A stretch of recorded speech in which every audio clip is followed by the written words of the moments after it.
To make a prairie, it takes a clover and one bee, one clover and a bee, and reverie. The reverie alone will do if bees are few. To Make a Prairie by Emily Dickinson. Hello and welcome to the Bees and Revery Radio podcast. I'm LaDawna Howard. My co-host is Emily Wayland. Today's episode is about monarch butterflies. Specifically, Emily's going to share some important background for an upcoming episode that you don't want to miss, where Emily and a special guest are going to discuss the U.S. Fish and Wildlife Service proposal to list the monarch butterfly as threatened under the Endangered Species Act. So, Emily, for this episode where we're getting a little bit of important background on this issue, will you get us started? Absolutely. So today, like LaDawna said, we are going to talk about the monarch butterfly's decline and the decade-long journey from initial petition to the U.S. Fish and Wildlife Service up to this point where the butterfly was proposed for listing under threatened under the Act. I was actually able to attend one of the service's virtual meetings, and I was telling LaDawna about it while it was happening. I figured we could talk about this together today and talk about what got us to this point. Yeah, this is a good idea. I didn't know this process was even happening until I learned it from you, Emily. And so I think learning from you about what's going on and what we can do, I'm really happy that we're able to share this with a bigger group through this podcast so that other people like me who care about it, but didn't really feel like I knew enough about it yet to get involved in this official process, you'll sort of walk us through. Yeah? Oh, yeah. So I guess to start us off, did you know that for every 160 monarchs seen in the 1980s, there is only one today? I did not know that. That's shocking. Wow. It's not great. So this statistic comes from the National Wildlife Foundation based on the severe population decline that has been ongoing with the monarch butterfly since the late 20th century. And the U.S. Fish and Wildlife Service highlighted this fact in their proposal for listing the monarch under the Endangered Species Act. And as we just mentioned earlier, this happened last month. We were recording this in January. So this proposal was published in December of 2024. And under this proposal in the press release, they state, today, the eastern migratory population is estimated to have declined by approximately 80%. The western population has declined by more than 95% since the 1980s, putting the western populations at greater than 99% chance of extinction by 2080. During this same period, the probability of extinction for eastern monarchs ranges from 56 to 74%, according to the service's most recent species status assessment. Wow. And do they talk about what's causing the population to decline, or you may know that? Yes, they do. And we've known about this for a while, but there's a few things. One of them being climate change. Obviously, it affects weather, which affects their migration and just their overall living conditions. Pesticide use, obviously, is a big one. But the biggest reason for the monarch butterfly's decline is habitat loss. Mm. So their habitat consists of native plants that provide nectar, but most importantly, their host plant, milkweed. Milkweed is the only plant that monarch caterpillars will eat. Monarchs are a specialist, meaning they only have one type of host plant that their larvae feed on, whereas specialists have a variety in which their offspring can consume. Like the eastern black swallowtail has a wide variety of herbs available for their caterpillars, but the monarch relies on one. So that kind of leaves them a little limited. And I first recall seeing the alarms being raised about this in the early 2000s on the news.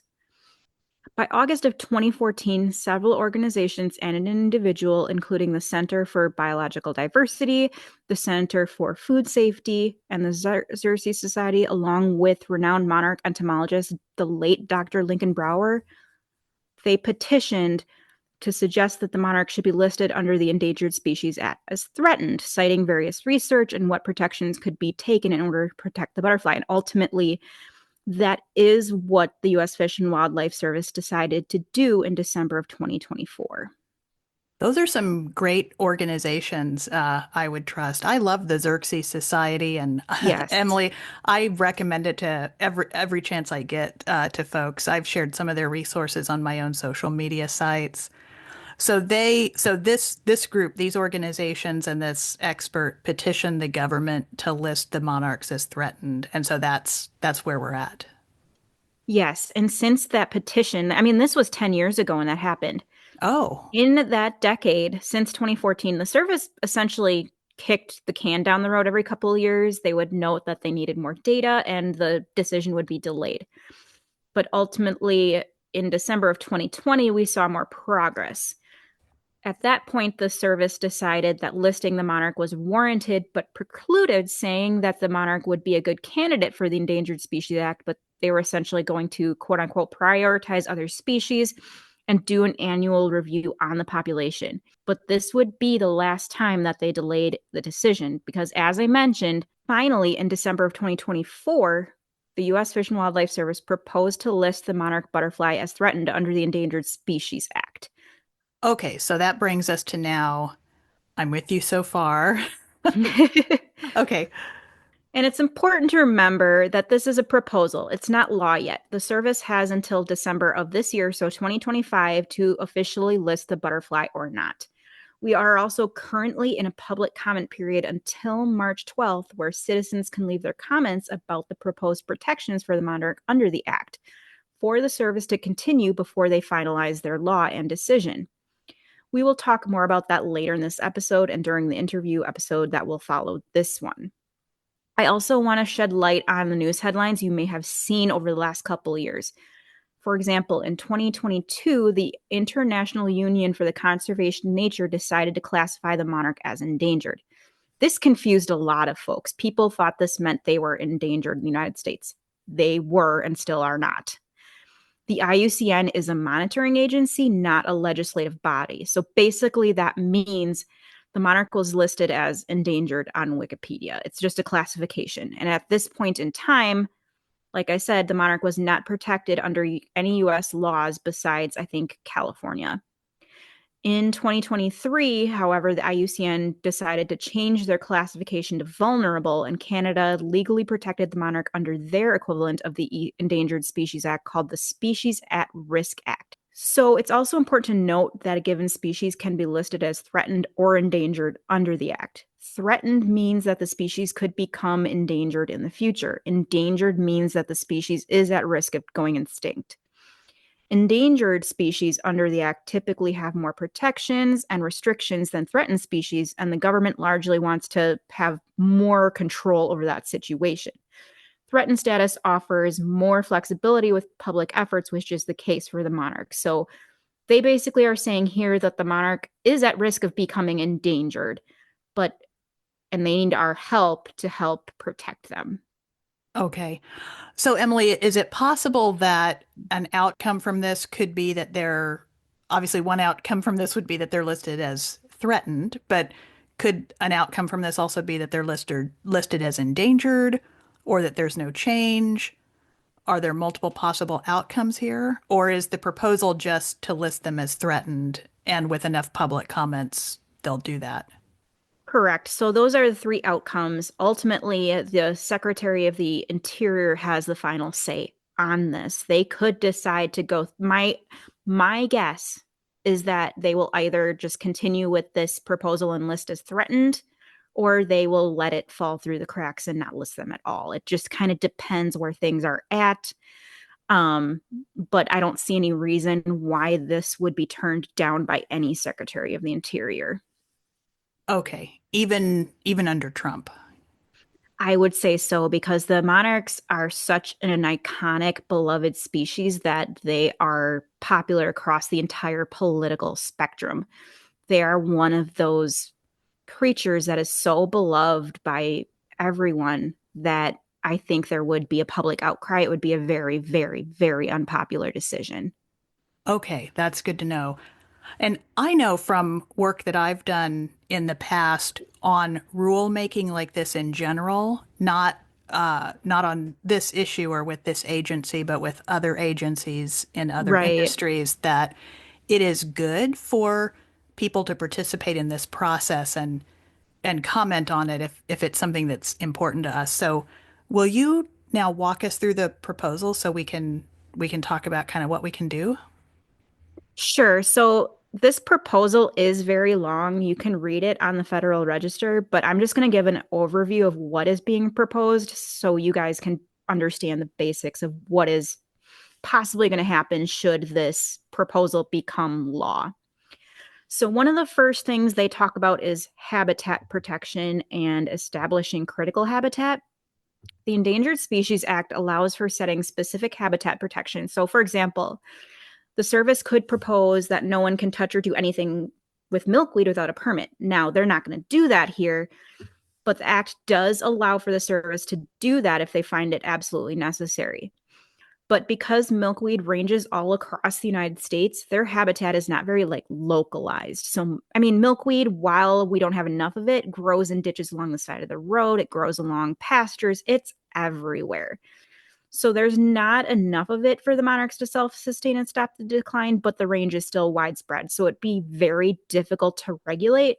And because they are being proposed as threatened and not endangered at this time, the service wants the public to continue to plant milkweed.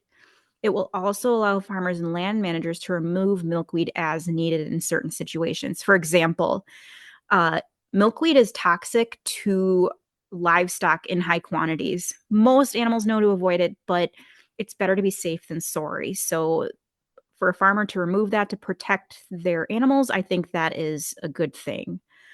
Now, the only part of their habitat that is proposed being designated as critical habitat here are the southern overwintering grounds for the western population west of the Rockies. So that population migrates to Southern California during the winter. Because that is such a specific localized region, it is easier to monitor. And unlike the overwintering grounds in Mexico, it's still U.S. territory. So we can watch that area more closely. Okay. So it sounds like so far, I think you're going to walk us through a little bit more, but so far it sounds like from your reading of the proposal that what they're proposing around milkweed sounds reasonable to you.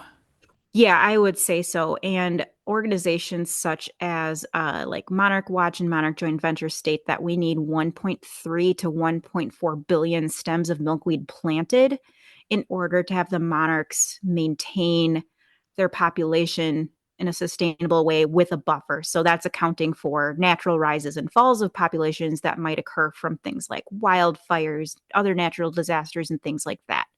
So we need to be planting all the milkweed we can, and we need the public to help do that. Okay.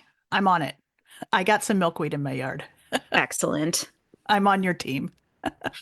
All right. Will you keep walking us through the proposal a bit more? Yes. So the next part I want to talk about, and this is the part that I think most people were wondering about, is the take under the Endangered Species Act. So take under the act means no person without a permit can take the species in any form. Take defined under the act means to harass, harm, pursue, hunt, shoot, wound, kill, trap, capture, or collect, or to attempt to engage in any such conduct. However, under this proposal, there are exceptions using the 4D rule, which is Section 4, line D, for the take of monarchs. So if this proposal becomes law, it would be legal to raise, sell, and release up to 250 monarchs per year per household or establishment. So whether that be just people like us or a nature center or a school or a butterfly farm. Any more than that, you would have to apply for a permit. Now, this number isn't arbitrary either. I was kind of wondering where they got it from. And they kind of went with it as a starting point because that is the limit number on a permit that you get through the USDA when you move insects across state lines. So if you are a butterfly farm shipping them across state lines, you need that permit. And that's their starting number for that. Okay, thanks. And Emily, you and I have talked before where, I've been a little surprised at this whole sort of industry. Maybe industry is not the right word, but of monarch raising. It's a hobby Yeah, and a for some, citizen science project. yeah, folks do it to help protect monarchs, like we've talked in our other episodes, like you sometimes have gone to areas where milkweed was under threat of being mowed Yes. down to collect those eggs. So some folks are doing it for that reason. And folks do it for educational reasons, like you mentioned, the nature centers and the Hmm. schools. But I was surprised to hear that some folks raise monarchs for other purposes, Oh, yeah. like releasing them at weddings or something. I was just shocked to hear that from you. Yeah, it's definitely something I could go on a large ranting tangent about. Uh, and we can talk about that on another episode, but I absolutely, and I will talk about that kind of stuff a little bit with my guest here in a few episodes or so. Okay, Uh, okay. Yeah, maybe yeah, we can talk about that a little bit later. But to me, limiting people to 250 monarchs unless they go through the process of a permit, like, I don't know. I'll probably in my comment say I completely support that.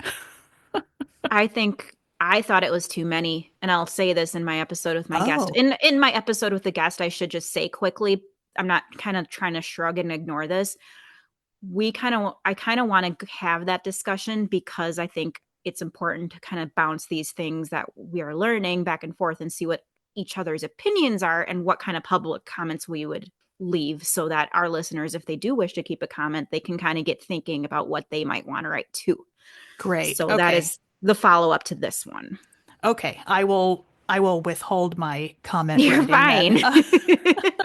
You're fine.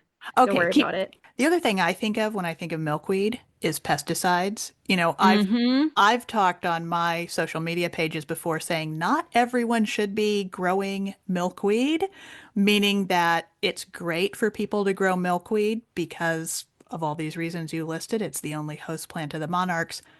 But if someone is going to be spraying their milkweed with pesticides, they actually could be doing more harm than good. What Correct. what is in this proposed rule about pesticides? So this, I think, was another big topic. I was wondering about this before I went to the meeting. Mm, There are actually no specific guidelines for pesticides in the proposal at this time. And this is because the U.S. Fish and Wildlife Service does not regulate pesticides. What they're going to do is partner with the EPA for these specific protections. The service is also looking for public comments and feedback from industry experts to help shape rules for pesticides under the final law. okay, that makes sense. Thank you. And Emily, you also mentioned that when you attended that virtual meeting of the U.S. Fish and Wildlife Service, you were texting me about some Yes. of so we were having fun over the text. You were texting me some public comments that were coming through during that section. Do you want to talk about that here on the podcast? Yeah. And before I do that, prior to the public comments, just so like our listeners can understand what these meetings are like, at first they did a presentation on monarch biology, just to kind of as an overview. And I'll do that on our social media here soon so that if anybody needs that information, we can provide it. And there was also an overview of the proposal, like I just listed off. It made it more clear, and that's more or less, like I said, that's more or less what I touched on earlier. But the most interesting part of this meeting was the public comment portion. So, yeah, as you were hearing some of those public comments that people did verbally, the people who Mm-hmm. registered ahead of time and were able to say their comments verbally, let's talk about that. And how are you going to do your public comment verbally, or what are you going to do? No, I wanted to do mine in writing just because I wanted to have the time to write it down and leave it as long as I wanted to. I like to take my time with that. But people who had pre registered, as you mentioned, had 2 minutes to speak and be on the record. I would say overall, most of the comments were positive and supportive of the proposal. Many shared the concerns about pesticides, and so the service had to reaffirm that, like, look, we want this. This is why we're having this comment period. We need your help, and we're going to have partners with this. Okay. All right. That makes sense. So, one of the first comments that stuck out to me was that there was an employee from the oil and gas industry who stated they support protecting the monarch, but were concerned about their ability to drill. So, personally, that makes me worry that they want to do that in the critical habitat areas. Yeah. Otherwise, why would they bother coming and expressing their Right. concern about that? Okay. So that may be then a point that may be useful for public to comment on to support the protection of those critical habitats.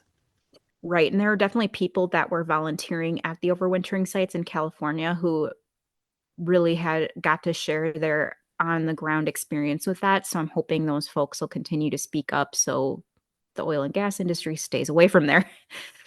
But I would say most comments that stuck out to me came from butterfly farmers. Most of them were providing background on their practices and why they raise and sell butterflies. And I thought overall they did due diligence with why they're in this industry and what they know firsthand. One gentleman provided no background into his operation, which makes me think that he's doing it as a party favor, for weddings and funerals, which is a problem because you're releasing these commercially raised monarchs out into the wild to mix the genetics with the wild monarchs. It also has you can put diseases out there. It's just not a good idea. But, he didn't say what he does on his farm. And he just said, he was very grumpy about it. He's like, how will I get an income? What about my customers? How will the government compensate me if I can only breed and sell 250 monarchs? And I was just like, apply for a permit? Could you imagine, though, feeling so entitled that this is how you want to make your income? That even if you're hearing all this information about why it's not good for the species, that, it's like, Emily, I think I want to make coats out of baby panda fur. Baby, baby panda fur coats. What? You won't let me do that? How will you compensate me? How else am I supposed to make a living? Pivot your practices, sell native plants, sell them to educational centers. And this, I mean, something I bring up that they should be able to raise them as party favors. I'm just like, in my head, I'm like, they're wild animals. They're not livestock. Oh, that's a good point. Yeah. Now, It's so weird to me. It's so weird to me. it is I so have, weird. and it wasn't until I heard you talking about this on one of your social media accounts, I had seen, I think occasionally, birds being released or butterflies being released like on, in a movie or a TV show or something. Oh, yeah. I guess I've never been somewhere where it's happened in real life, but just the idea that people would release butterflies, uh, well, I don't know what else to say about it. It just is It's baffling to just, me.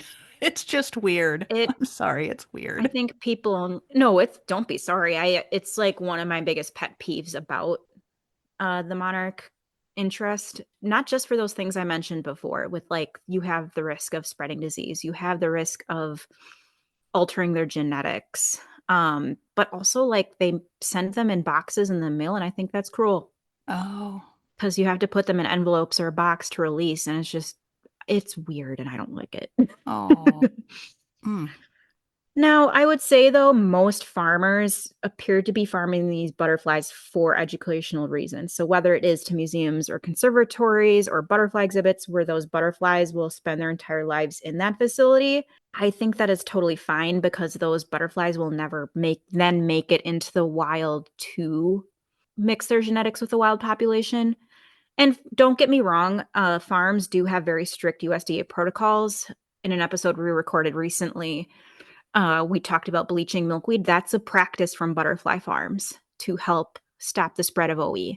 And I think it's hard because a lot of another educational experience that these farms will provide for are release at schools and educational kits.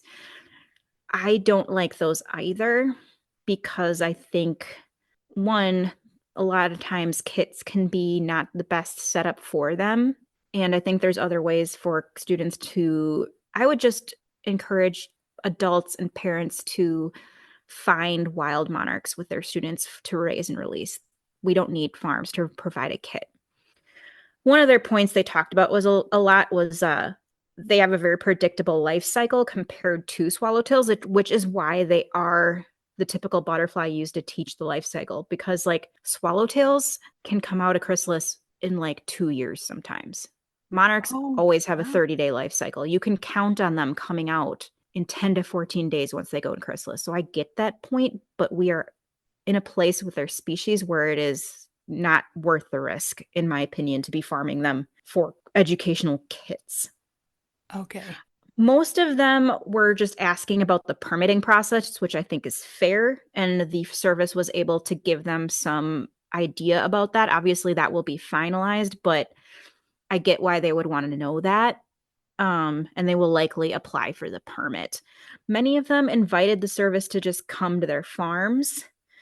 There was a gentleman who has a farm that mentioned that he sells the native plants at events, but when the monarchs aren't there, the plants don't sell as well. So I don't know if he's releasing them at these events too, or if he just has them around so people can enjoy them. But he did bring up that point. But overall, I would say these farmers were supportive of the listing. And there was one farmer, I think she was in the state of Florida, and she's on these various butterfly farm boards. But she was saying that she was concerned that the 250 allowed for homes was too flexible and that the service needs to provide information to the public on how to rear monarchs.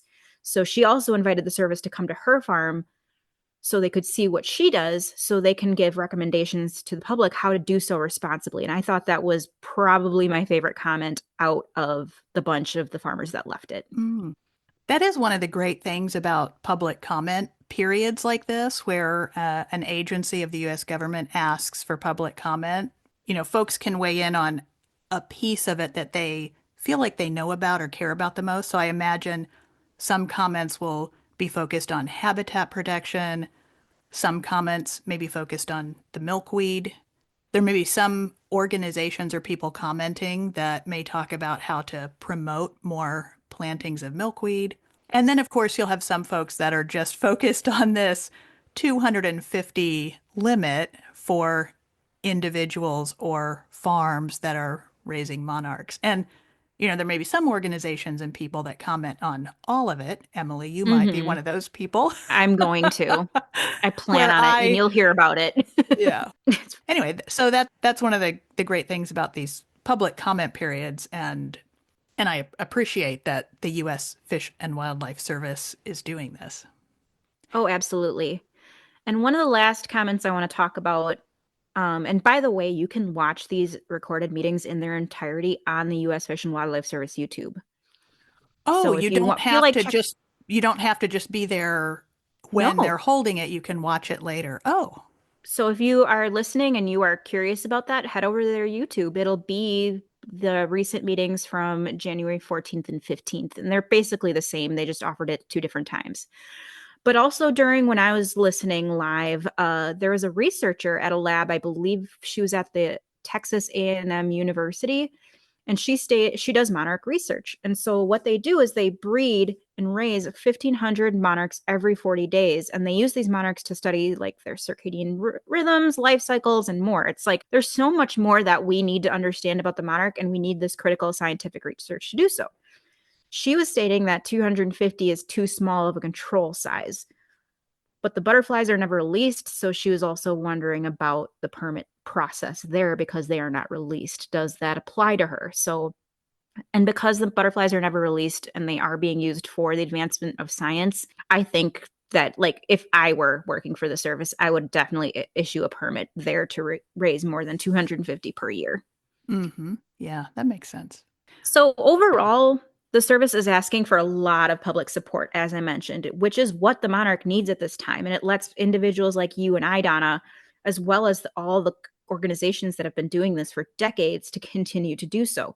We should all be planting more native milkweed and habitat. I'm really, really pleased with the work the service did. I thought the proposal was good overall, and I thought it supported the science very well. There were some individuals that didn't think so, and I was wondering, did you read it? They just talked about it. But, you know, like I said, I'll get more into my thoughts of what I will comment in that episode with our guest. I'm not going to say who that is yet, but it is someone that I personally have followed for a long time. And I'm very curious to hear their thoughts on it, as they have an extremely informed and nuanced opinion about monarch rearing and the possibility of the monarch being listed, as well as other studies that have come out. LaDawna, you and I have discussed this. One thing they mentioned that I was disappointed to hear was they cannot regulate tropical milkweed. So one of the things I definitely am going to comment on is recommending that they hold nurseries and big box stores accountable with providing native milkweed, properly labeling those native milkweed plants, and then obviously not spraying it.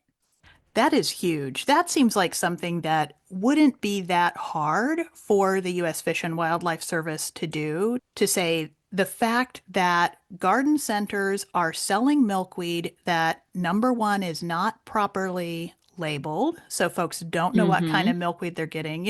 Because what's heartbreaking about that is the fact that someone can walk into a garden center who wants to do the right thing. People Mm-hmm. aren't going into the garden center looking for milkweed as an ornamental plant, even No. though even though I think a lot of them look pretty, but people aren't Mhm. going in there. People walk into a garden center looking for milkweed and buying milkweed because they want to do the right things for the monarchs. And so the fact that a grower or a nursery, a big box store, where whatever is breaking down in this process, where you can walk into the store and think you're getting one kind of milkweed that's native for you and good for the monarchs, but you might actually be picking up a species of milkweed that is not native in the United States and that can be doing more harm than good.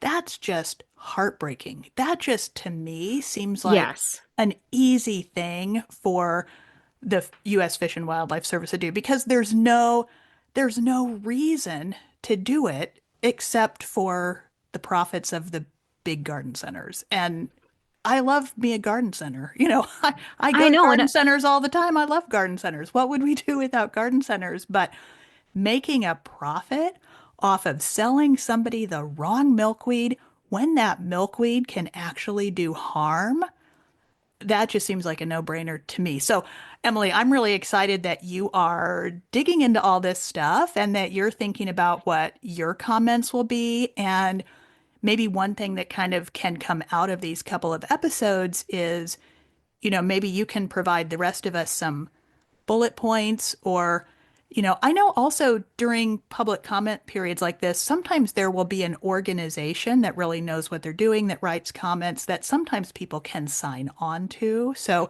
there Yes. are different ways people can comment. Someone could even just say, my name is LaDawna Howard. I live in Maryland in the United States, and I support the U.S. Fish and Wildlife Service to list the monarch as threatened. Period. End of story. If that's all somebody does, that's great. But I really appreciate all this digging in, because I think I would want to write in my comments something about this tropical milkweed that's being sold at garden centers Correct. that's improperly labeled.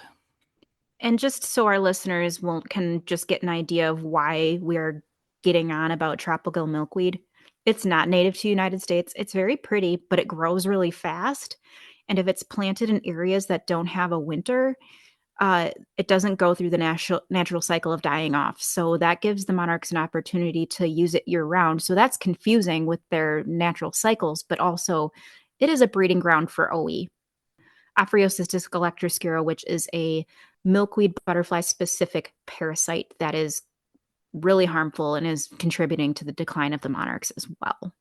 Thank you, Emily. So, as we mentioned, you're going to be discussing this more on our next Mm-hmm. episode with your special guest that you'll probably be able to reveal soon. And speaking of that, we have also recently joined YouTube. Our podcast feed will also be available on YouTube, in addition to almost anywhere else that you like to get your podcasts. And we'll also maybe post an occasional video there as well on YouTube. I will also post my monarch and citizen science resources into the show notes. This will include all the links to the U.S. Fish and Wildlife pages about the monarch, as well as various organizations that you can support to help conserve the monarch. I also want to remind our listeners that we have a Discord server. It is a community where we discuss topics such as native plant gardening, responsible monarch rearing, sustainability, environmental action, and more. Basically what we talk about on this show, but we are there and we can talk in real time. You can find that through our Linktree and also in the show notes. Great. Thank you, Emily, for doing all of this. And thank you, everyone listening, for tuning in to Bees and Revery Radio. We're releasing episodes about weekly, usually on Thursdays, pretty much anywhere you get your podcasts. This is season 1. You can expect around 10 or so episodes from us this season. And we might also release additional short bonus episodes as current issues pop up. You can follow us on social media. Our handle is Bees and Reverie Radio. And if you have any questions or thoughts, you can reach out to us via email at beesandreveryradio@gmail.com. I would love to hear people's questions or feedback about the podcast. What do you want to hear more of? What do you want to hear less of? So thank you, everybody, for listening. And until next time, plant native.